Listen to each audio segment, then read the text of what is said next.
bringing pharmaceutical manufacturing home, measuring the health of the logistics industry, and focusing on safety pays off. Pull up a chair and join us as the editors of DC Velocity discuss these stories as well as news and supply chain trends on this week's Logistics Matters podcast. Hi, I'm Dave Maloney. I'm the Group Editorial Director at DC Velocity. Welcome. Logistics Matters is sponsored by Storage Solutions. Storage Solutions, a Jungheinrich company, is a leading intralogistics integrator, helping companies design scalable, tailored solutions. From warehouse consultations to racking and automation solutions, they deliver proven, reliable technologies built to support your operations now and scale as you grow. To learn more, visit storage-solutions.com. As usual, our DC Velocity senior editors Ben Ames and Victoria Kickham will be along to provide their insights into the top stories of this week. But to begin today, among the flurry of executive orders issued recently by the White House is one aimed at restoring pharmaceutical manufacturing capabilities here in the U.S. Currently, most drugs and ingredients are manufactured in China and India. So how will such a move affect supply chains? To find out, here is Ben with today's guest. Ben? Thank you, Dave. That's exactly right. We're talking about the healthcare and pharmaceutical supply chains, and that is a particular area that's very global and fragmented, and therefore there could be some real change in that sector coming up. This is following an executive order issued about a month ago in May by the Trump administration. That order aims to restore pharmaceutical manufacturing to the U.S. and prioritizes the domestic production of drugs, including the group called active pharmaceutical ingredients, APIs, and other raw materials. This would signal a really major shift in how pharmaceutical supply chains might be structured in the future, according to our guest this week. To explain some of this, we have with us Michael Needham. He's principal at Efficio, which is a procurement and supply chain consultancy company. Welcome, Michael. Thank you. Pleasure to be here. We're glad you could. First off, could you please give a back-of-the-envelope description of Efficio and how it sort of fits into the topic of discussion today? Yeah, so Efficio is the largest specialist global procurement and supply chain consultancy. So we've got offices across the Middle East, Europe, and North America. And what we do is we support clients across private equity, the public sector, and then into the corporate blue chip world to improve their operations, lower their costs, and become more agile and adapt to changing business environment. Great. Well, talking about changing business environments, there could really be both some immediate and some long-term implications of this most recent executive order on the global pharmaceutical industry. What do you see happening there? Yeah, for sure. Just for context here, in terms of pharmaceutical and health, we've been here before. So if you think back, 4, 5, 6 years ago, we had the huge shock of COVID, and then and that was focused on pharmaceuticals. So how will you react? What inventory we have? Where is it located? What do we do next? So we have a playbook already that we sort of dipped into. In the immediate near term, what we've seen across supply chains, both Europe and North America, is this buffering. So what a lot of companies have done is they've pulled forward inventory demand into Q1, and you see that there with the import data into the US, and you see a country like Ireland where they have a massive trade surplus coming into Q1 because companies have rushed to pull stock in before tariffs could hit. So in the near term, we see extra supply in the US. Medium to long term, there's definitely a serious conversation around location of facilities and how to do that. But the challenge with that when it comes to pharmaceutical supply chains is they're very, very global. They are the most global thing you could get, from China, India, Western Europe into North America. To change them is a very big strategic move, which requires a large capital investment. Interesting. So looking at that kind of change, how do you anticipate that some of those pharmaceutical companies outside the U.S., particularly in a major powerhouse site like India, might respond to this push for reshoring drug manufacturing into the U.S.? Yeah, so I'm sort of a glass half full guy. So when I look at this here, there's actually an opportunity for, say, companies in India to globalize in the opposite direction. So what we've seen to date is US companies would use globalization to lower costs and capture more profits at home. So what we could see here, and what some companies, some CEOs of Indian pharmaceutical companies have told me, is that this is our opportunity and the reason why to build US capability. So not to close their Indian plant, because you have to think about the growth in the global pharmaceutical market is going to be the middle class of China and the middle class of India, two emerging mega trends. So they're not going to get rid of that, but getting a foothold and localizing in North America is something they're seriously considering. And it's not really something new as of in Q1. COVID encouraged this because what COVID showed all pharmaceutical companies is to de-risk customer supply, you need some element of localization. So this has been a trend that's been emerging for a while, and this probably will accelerate inward investment in some ways. But we also need to take a balance here is in pharmaceutical, there's two broad categories. There's sort of the blockbuster on patent where the money's made and the R&D costs have to be covered. So it tend to be high ticket price. And then when they come off that, they become generic, lower cost. But to get lower cost, you need a lower cost location for factor inputs and labor. So it's a complex calculation, but there's definitely some work going into it. Yeah, interesting stuff. And so location is one of those variables, but I know that you also talk about some of the challenges about how the pharmaceutical supply chains operate, things like innovation and manufacturing, and less reliance on single point locations. Is that right? Yeah, so the factors to consider here is, so one, you have the physical location. Have you got the location you can actually support a facility? So it's quite a complex facility where you need stability in terms of the environment, earthquakes, natural disasters, things like that have to be low probability. But arguably one of the bigger things here is the actual knowledge capability to put a factory in a certain location. So this knowledge capability goes from everything from scientist to regulatory specialist into the actual logistics specialist for moving things around. So just say you and I move production out of Ireland and we put it over in Arizona, is the skill set there?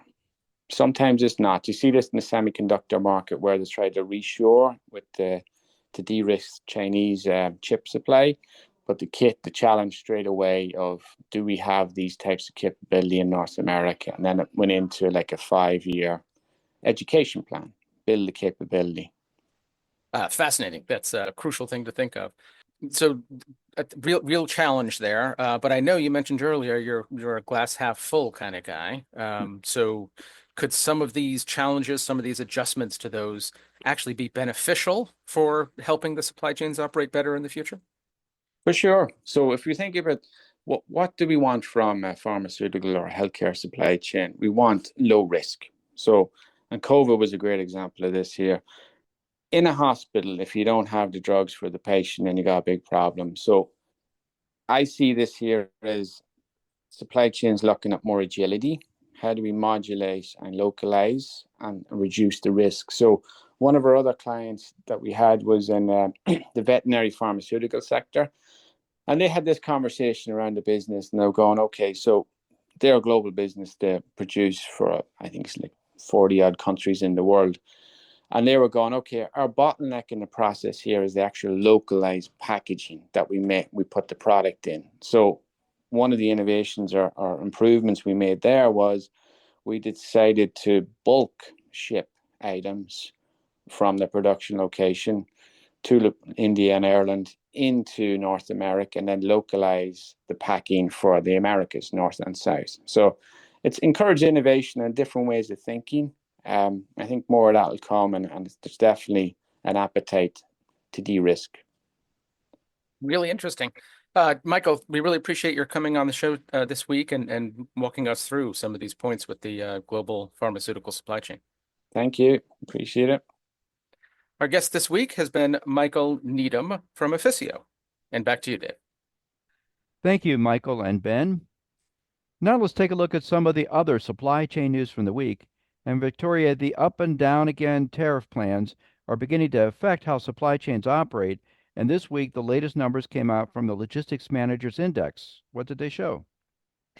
Well, they showed that economic activity in the logistics industry expanded in May, marking a second straight month of higher activity following a 7-month low in March. And as you say, that's according to the latest Logistics Managers Index report, or the LMI as we often refer to it, which was released on Tuesday. So the May LMI was 59.4. That's up slightly from April and up nearly 4 points from a year ago.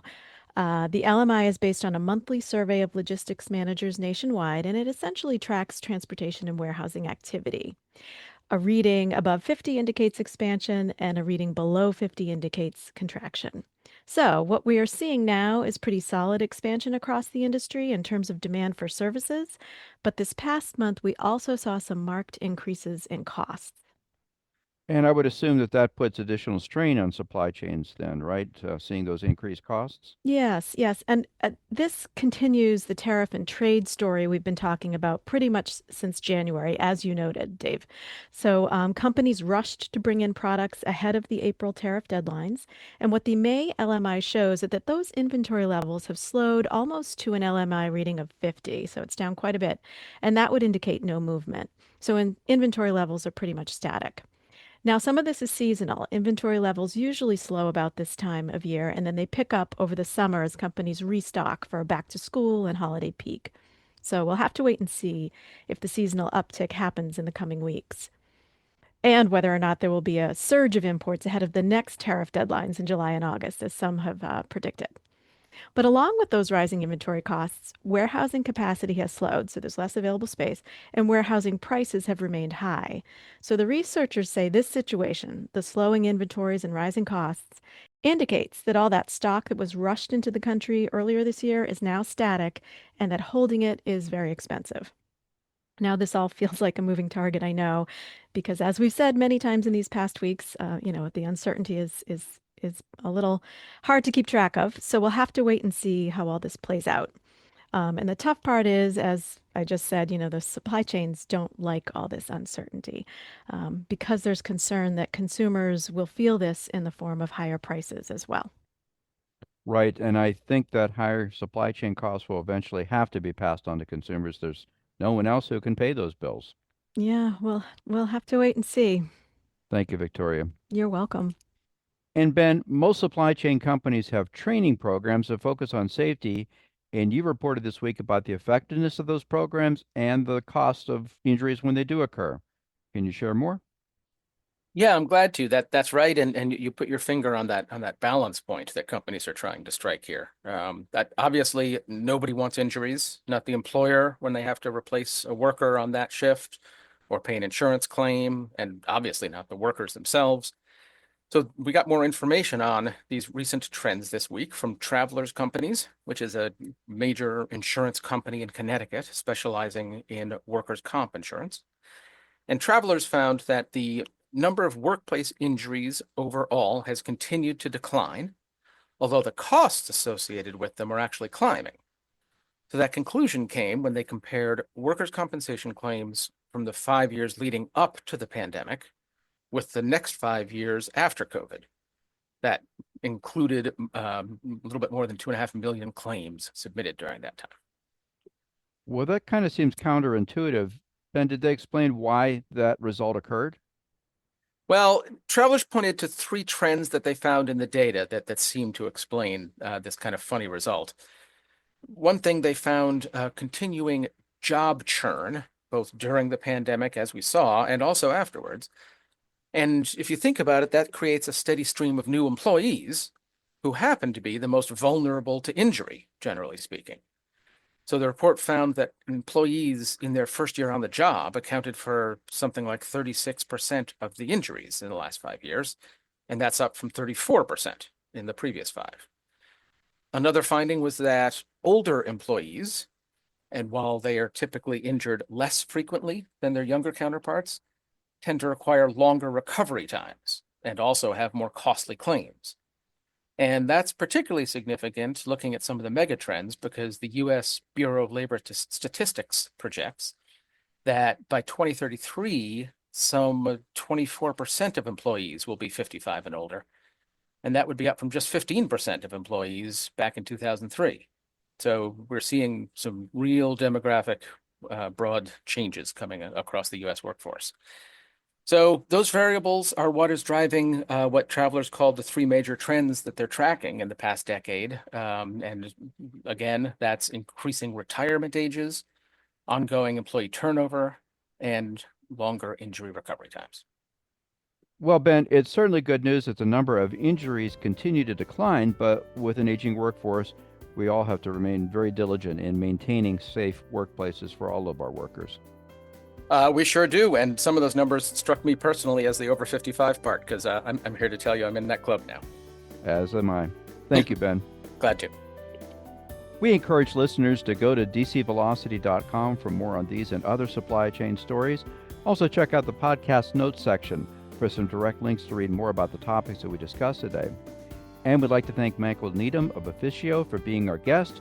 We welcome your comments on this topic and our other stories. You can email us at podcast@agilebme.com. We also encourage you to subscribe to Logistics Matters at your favorite podcast platform. Our new episodes are uploaded on Fridays.